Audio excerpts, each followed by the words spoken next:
Think back with me for just a minute. Back to 2017 or 2018, back to the first time you got in a 1v1 in Fortnite. The map is empty, 100 players reduced to 2. Just focus on that feeling for a second. Your heart beating harder than you could believe, noises and teammates blending into the background as you enter flow state. You get the shot off, and right there, that feeling immediately after. This is why I like hard video games. It's a feeling I've felt too many times before. Dropping a 4-man in Escape from Tarkov, a successful raid in Rust, an overtime goal in Rocket League. The build-up, the journey to this moment is marked by pain and struggle, and then you get rewarded. But for every time you get that good feeling, you kind of forget just how many times you failed before. For every raid I've survived in Tarkov, I've died in twice as many. For every successful base defense in Rust, I've gotten rolled just as many. This cycle of life and death, of suffering and rejoicing, has infiltrated my very being through the medium of video games. Why do I like hardcore Minecraft more than regular? Why is Dark Souls more fun to me than Skyrim? Is there a correlation between difficulty and enjoyment? In reality, this isn't really related to video games at all. Doing hard things makes life worth living. You ever hear the phrase, "nothing good in life comes easy"? It's relatively true. A successful marriage is hard, a good career is hard, going to college is hard, joining the military is hard. And yet when people look back on their life, they love to focus on the achievement of doing something difficult. In my opinion, video games that are difficult are so fun because they give you that sensation of overcoming something quicker than almost anything else in life. With a world that's marked by instant gratification, it makes sense that we would want an easy way to feel accomplishment. Sure, rising through every single player in a game to become a professional is insanely difficult, and I'm not saying that's easy at all. Trust me, I've tried and failed.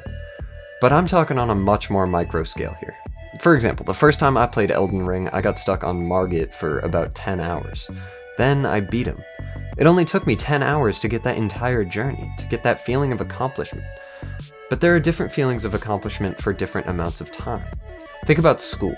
The big picture achievement would be graduation, and a little achievement would be finishing this essay or getting a good grade on this test. The little achievements don't give you as much of a feeling of accomplishment as a big picture achievement, but if you can become addicted to finishing those little goals, the big picture stuff will happen on its own. I gave the example of Elden Ring. I got stuck on him for 10 hours. Little accomplishment. I then proceeded to steamroll the next 6 bosses, and a little under 80 hours later, I beat the game. Big picture achievement. This cycle is the main point of what I'm driving at. Get good is the motto of any Soulsborne player, and yet what does it mean? You never just get better at something in general. The way to get better at anything in life is to identify a weakness and train it until it becomes a strength. One of the easiest games, for me at least, to show this with is Rocket League. You've got 2 really core parts of the game sense and mechanics.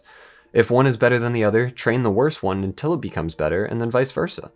You can break this down into any level of abstraction that you want, but you will always find turning weakness into strength is one of the greatest ways to improve at anything. Video games are a way to notice that improvement in a very visible way. Over the last 3 to 4 years of my life, I've recorded terabytes upon terabytes of gameplay. I've captured everything from great achievements to embarrassing failures, from comedy to legendary. Some days I like to go back a few years and watch clips of myself from games I still play. I'm a completely different person now, and I'm infinitely better at those games than I was, and it helps put things into perspective. Imagine having videos of you struggling with your arithmetic when you're feeling down because you don't understand your calculus homework. Imagine watching a video of you bench pressing 100 pounds when you're failing 225. Witnessing past struggle is the thing that motivates me most in life.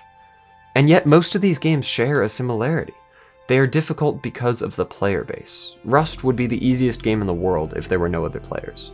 Rocket League would be insanely boring if the only other competition were bots. With the exceptions of single-player games like Soulsborne, these games are not designed to hate you. They're designed to give you competition with other players and make you hate them. So are games fun because they're hard? No, they're fun because they're rewarding. They keep my soul somewhat competitive, and even if it doesn't lead to anything in the end, I will always love games that challenge me. Is it the healthiest thing for our brain? Probably not, but I don't really care, because I will always keep coming back. I will always keep improving, keep getting better and better at the games that really don't like me very much. Thank you so much for watching, and I'll see you in the next one.